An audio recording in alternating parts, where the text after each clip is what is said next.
नमस्कार, मैं हूं आपके साथ प्रियंका शर्मा। नमस्कार, मैं हूं आप सबके साथ अनूप। वक्त ग्राउंड रिपोर्ट का है और सबसे पहले बात करेंगे सर्वोच्च बलिदान की। शहीद मेजर आशीष के पार्थिव शरीर को उनके पैतृक गांव ले जाया जा रहा है और उनके पीछे हजारों लोग मौजूद हैं। आज उनका अंतिम संस्कार किया जाएगा।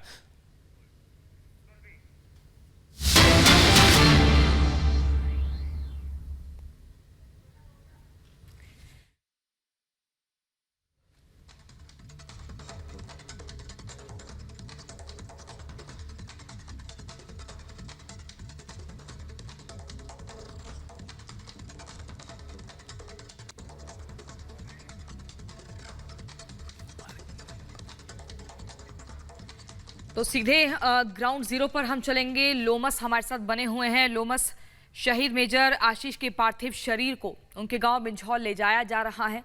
क्या कुछ स्थिति बनी हुई है? तस्वीरों में हम देख रहे थे, इससे पहले सैकड़ों की संख्या में लोग जुटे हैं आखिरी श्रद्धांजलि के लिए।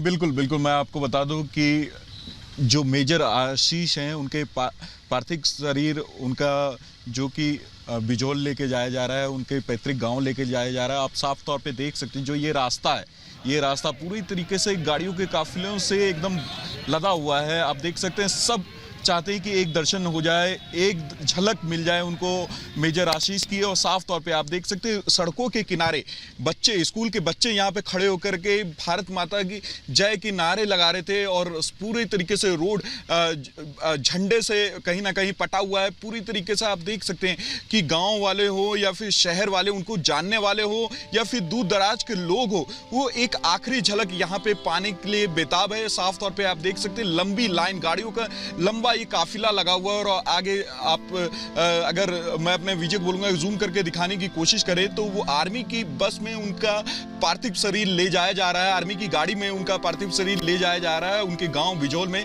जहां पे आखिरी दर्शन के लिए उनके पार्थिव शरीर को रखा जाएगा और वहीं पे उनका 12 बजे के करीब अंतिम संस्कार भी किया जाएगा पूरी तरीके से राष्ट्रीय सम्मान के तहत। और साफ तौर पे आप देख सकते हैं लोगों की आंखें नम हैं। उनको विश्वास था कि उनका बेटा, उनका सपूत आएगा छुट्टी में, उनका जो नया घर था उसमें गृह प्रवेश करवाएगा और पूरी तरीके से कहीं ना कहीं उनके पिता को यह विश्वास था कि उनका बेटा जो संकल्प लिया है वो पूरा करके आएगा। क्योंकि जितनी बार वो अपने पिता से बात करते थे आशीष, उनका यह कहना था कि उनको एक मिशन मिला है, उस मिशन को पूरी तरीके से उनको कंप्लीट करना है और जो घुसपैठिए हमारे देश की सीमा के अंदर घुस आए हैं उनको कहीं ना कहीं पूरी तरीके से खदेड़ देना है। तो उसी मिशन में वो लगे हुए थे। वो लगातार ही अपने परिवार वालों के टच में भी थे। 3 दिन पहले उनकी बात हुई थी, वो अपने बहनों से भी उन्होंने बात की थी। काफी लंबी बात ये चली थी और काफी हंसी मजाक भी उन बातों में हुई थी कि आशीष जब आएंगे तो किस तरीके से घर में तैयारी की जाएगी और किस तरीके से तैयारी की जाएगी। और कहीं ना कहीं आप देख सकते हैं कि आप पूरी तरीके से यहाँ पे एक काफिला है और ये काफिला काफी लंबा होते जा रहा है। सब चाहते हैं कि एक बार आखिरी दर्शन हो जाए आशीष की। तो कहीं ना कहीं जो लोग हैं वो सड़कों पे आ गए हैं। जो सड़कें किनारे जो मकान हैं उन पे लोग अपने बालकनी में आ गए हैं। वो चाहते हैं कि बस केवल एक आखिरी दर्शन हो जाए। और जिस तरीके से जो आशीष ने गौरव वाला काम किया है और वो देश के लिए शहीद हुए हैं, तो कहीं ना कहीं जो उनकी माता जी थी, वो माता जी लगातार कहती हुई नजर आई कि मेरे बेटे ने देश के लिए अपनी जान की परवाह किए बिना इतना बड़ा काम किया है और कहीं ना कहीं पूरे देश को उस पर गर्व होना चाहिए। और पूरे देश की आंखें नम हैं आशीष को लेकर के, दूसरे जवानों को लेकर के जिस तरीके से शहीद हुए हैं। तो कहीं ना कहीं आप देख सकते हैं कि पूरा एक यहाँ पर लंबा काफिला है, पूरा एक लंबा काफिला है बिजौल जाने के लिए, आखिरी दर्शन करने के लिए आशीष के पार्थिव शरीर का। तो आप देख सकते हैं कितनी यहाँ पे एक तरफ जहां लोग उदास हैं तो दूसरी तरफ उनके दिल में ये भी है कि देश के लिए आशीष ने अपने जान की परवाह किए बिना इतना बड़ा काम किया है। उनको विश्वास था कि आशीष जिस तरीके से अपने घर में बात कर रहे थे, अपने परिवार से बात कर रहे थे और इसी तरीके से जिस तरीके से मेजर आशीष जिस तरीके से अपने जान की परवाह किए बिना वो कहीं ना कहीं लड़ते रहे। और इसी तरीके से मोहाली में भी हमारे सहयोगी हैं और उनके पास चलते हैं और उनसे जानते हैं क्या है अब तक की अपडेट।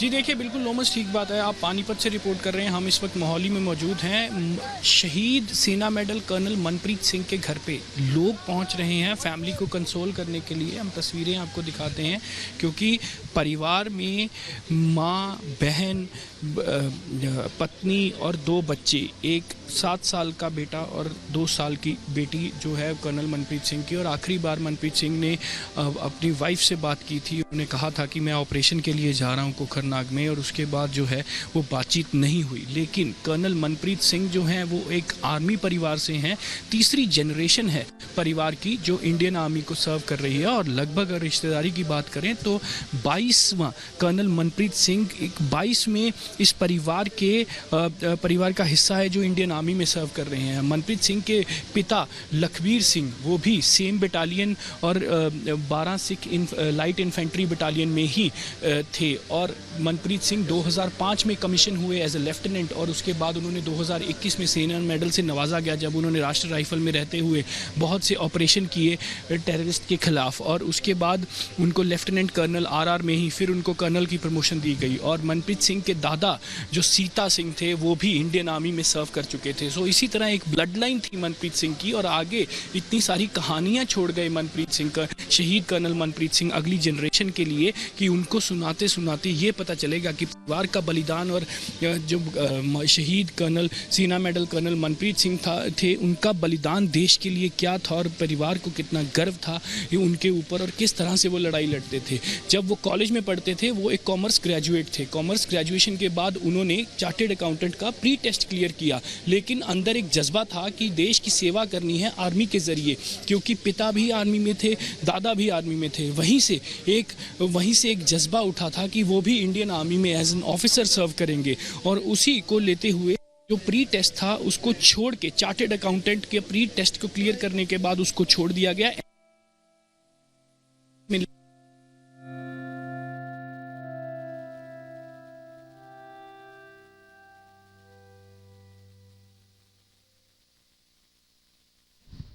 तस्वीरों में आप देख सकते हैं कि किस तरीके से जो रास्ता है बिजोल के तरफ जाने वाला रास्ता है वो लोगों से पूरी तरीके से भरा हुआ है। यहाँ पे लोग आखिरी दर्शन के लिए लगातार ही यहाँ पर रुके हुए हैं, और साफ तौर पे कोई परिवार का हो या ना हो, लेकिन उनको ये लग रहा है कि ये मेरा ही सपूत है और इसने मेरा भी सीना चौड़ा किया है। जिस तरीके से मेजर आशीष ने देश के लिए बलिदान दिया है, तो कहीं ना कहीं सबके आंखें नम है। यहाँ पर आप देख सकते हैं जो लोग यहाँ पर मौजूद हैं सबके आंखें नम हैं, और सब चाहते हैं कि एक बार आखिरी दर्शन हो जाए, इस मेजर आशीष के पार्थिव शरीर के एक आखिरी दर्शन हो जाए। साफ तौर पे यहाँ देख कुछ देर पहले यहाँ पे स्कूल के बच्चे भी मौजूद थे, वो लगातार ही भारत माता की जय के नारे लगा रहे थे। और हमने जब आशीष के परिवार से भी बात की, मेजर आशीष के परिवार से भी बात की, उनकी बहनों से बात करने की कोशिश की, उन्होंने साफ तौर पे कहा कि मेरा भाई जब भी छुट्टी आता था वो केवल देश को लेकर के ही बात करता था कि मुझे इस मिशन पे जाना है, इस तरीके से हम काम करते हैं, और पूरी तरीके से वो देश की बातें करता था। और ये कहता था कि जब मैं छुट्टी में आऊंगा तो पूरी तरीके से सभी परिवार वालों से, जितने भी परिवार वाले हैं उनसे मिलूंगा, और जब मेरा नया घर क्योंकि तैयार हो चुका है और इसके गृह प्रवेश में काफी लोगों को बुलाया जाएगा, और उसी की उनकी प्लानिंग चल रही थी। 3 दिन पहले भी जब उन्होंने बात की थी अपने घर वालों से, तो पिता का थोड़ा तबीयत खराब था। उन्होंने ये कहा कि मैं जब छुट्टी आऊंगा तो मैं अच्छे जगह आपको दिखाऊंगा भी, और गृह प्रवेश भी हम काफी धूमधाम से करेंगे। जो हम किराए पे रह रहे थे, अब हम किराए पे ना रह करके अपने घर में प्रवेश करेंगे, और यहाँ पे पूरी तरीके से पूरा फैमिली यहाँ पे रहेगा, क्योंकि मेजर आशीष की 3 बहनें हैं, और उन्हीं को लेकर के उनसे काफी वो बात करते थे, उनसे लंबी लंबी बातें करते थे, और उनके साथ अपनी सारी परेशानी हो या फिर कोई अहम बात हो वो पूरी तरीके से साझा करते हैं। आप साफ तौर पे देख सकते हैं कि किस तरीके से कितना बड़ा यहाँ काफिला वो जा रहा है बिजोल की तरफ, जो कि पैतृक गांव है मेजर आशीष का, और उसी की तरफ ये पूरा काफिला बढ़ता जा रहा है। आप देख सकते हैं कि सड़कों के दोनों तरफ, या राइट हो या लेफ्ट हो, पूरी तरीके से लोग यहाँ पे कहीं ना कहीं जुटे हुए हैं। वो एक झलक पाना चाहते हैं और सभी के हाथ में यहाँ पे तिरंगा है। वो भारत माता की जय के नारे लगाते हुए यहाँ पे दिख रहे हैं और साफ तौर पे उनका कहना है कि हमारे बिल्कुल हमारी एक और सहयोगी जुड़ी हुई है अनंतनाग में, और उनसे जानने की कोशिश करते हैं कि अनामिका, आपके पास क्या खबर निकल के सामने आ रही है? और देखिए, जहां एक तरफ शहादत को पूरा देश आज श्रद्धांजलि दे रहा है, सम्मान दे रहा है, तो वही दूसरी ओर आज उन्हीं आतंकवादियों के छिपे होने को लेकर लगातार जो सेना का सर्च ऑपरेशन है वो तीसरे दिन भी जारी है। इस वक्त मेरी मौजूदगी भी इसी ऑपरेशन के स्पॉट पर है, जहां पे देख रहे हैं तस्वीरों में आप कि किस तरीके से जो काफिला देख रहे हैं गाड़ियों का, आप वो भी देख पा रहे होंगे। ये मुस्तैदी परसों से अब तक बनी हुई है।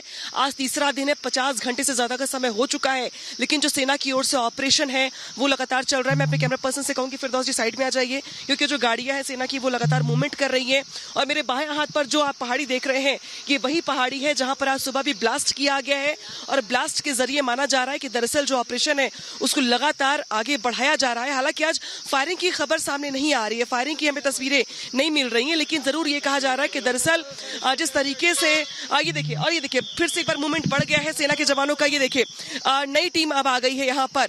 परसों से कुछ ऐसी तस्वीरें हम देख रहे हैं जहां पर जो ड्यूटी है वो चेंज हो रही है। लगातार जो सेना के जवान है वो यहाँ पर लगातार इनका मूवमेंट बढ़ा हुआ है, सर्च ऑपरेशन चल रहा है। लेकिन जो उजैर खान जो उसके समर्थक है वो अभी भी पहाड़ी के ऊपर छिपे हुए हैं। जो ऑपरेशन है वो चल रहा है। टीआरएफ के जिस तरीके से मेंबर्स बताए जा रहे हैं, उनकी ओर से जिस तरीके से इतनी बड़ी घटना को अंजाम दिया गया, उसके बाद से जो सेना के जवान है लगातार यहाँ पे उनकी मुस्तैदी है, वो सर्च ऑपरेशन चला रहे हैं। लेकिन बड़ी बात यहाँ पर ये भी कि 3 दिन बीतने के बाद भी अभी तक ऐसी कोई खबर सामने नहीं आई है जिसके जरिए ये माना जाए कि ऑपरेशन कब खत्म होगा, या कोई कैजुअलिटी हुई हो, या फिर कोई आतंकवादी मुठभेड़ में मारा गया हो।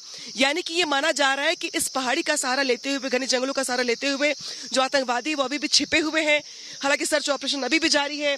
देख रहे हैं आप कि किस तरीके से मूवमेंट बढ़ा हुआ है। हालांकि मैं इसके आगे जाने की परमिशन नहीं है, क्योंकि जिस तरीके से सेना ने आगे छोटा सा कैंप बनाया हुआ है, एक छोटा सा बेस बनाया हुआ है, लिहाजा वही से वो ऑपरेट भी कर रहे हैं। और आगे जाकर के दाहिने हाथ पे मुड़ने पर वो पहाड़ी के ऊपर चढ़ भी रहे हैं। हमने कल दिखाई हुई तस्वीरों में कि किस तरीके से इस पूरे सर्च ऑपरेशन में ड्रोन की मदद ली जा रही है, स्नीफर डॉग की मदद ली जा रही है, पैरामिलिट्री फोर्स की मदद ली जा रही है। यानी कि तीसरे दिन भी सर्च ऑपरेशन जारी। और जो शहादत हुई है मेजर आशीष की, कर्नल मनप्रीत की, हुमायूं भट्ट की, उस शहादत का बदला लेने के लिए आज तीसरे दिन भी जुटे हुए हैं सेना के जवान। और ये माना जा रहा है कि आज भी ऑपरेशन जारी रहेगा। लेकिन इंतजार करना होगा कि कब वो खबर भी सामने आए जब ये कहा जाए कि जो आतंकवादी हैं, जो छिपे हुए थे, जिन्होंने छिप करके हमला किया था, अब उनका मुठभेड़ हो चुका है और जो शहादत का बदला था वो लिया जा चुका है। लेकिन अभी भी यहाँ पे सर्च ऑपरेशन जारी है। और दरअसल चूंकि ये कई इलाकों को जोड़ने वाला ये जंगल जो चिंता बढ़ा रहा है, चुनौती भी बढ़ा रहा है सेना के सामने, क्योंकि घना जंगल है, मुश्किलें पैदा कर रहा है सर्च ऑपरेशन में। लेकिन ये माना जा रहा है कि चूंकि तीसरा दिन है आज, तो तमाम तकनीक का सहारा लेते हुए सर्च ऑपरेशन को आगे बढ़ाया जा रहा है। लेकिन देखना ये होगा कि इसमें कितना वक्त अभी और लग जाता है इस पूरे सर्च ऑपरेशन में, या उन आतंकवादियों को मुठभेड़ में मार गिराने में। इसमें भी और इंतजार करना होगा खबरों के सामने आने में। क्योंकि ठीक है अनामिका, लगातार आप ग्राउंड जीरो से एक तस्वीर दिखा रही हैं और बता रही हैं कैसे सर्च ऑपरेशन की जो शुरुआत है वो हुई और किस तरह से ये आगे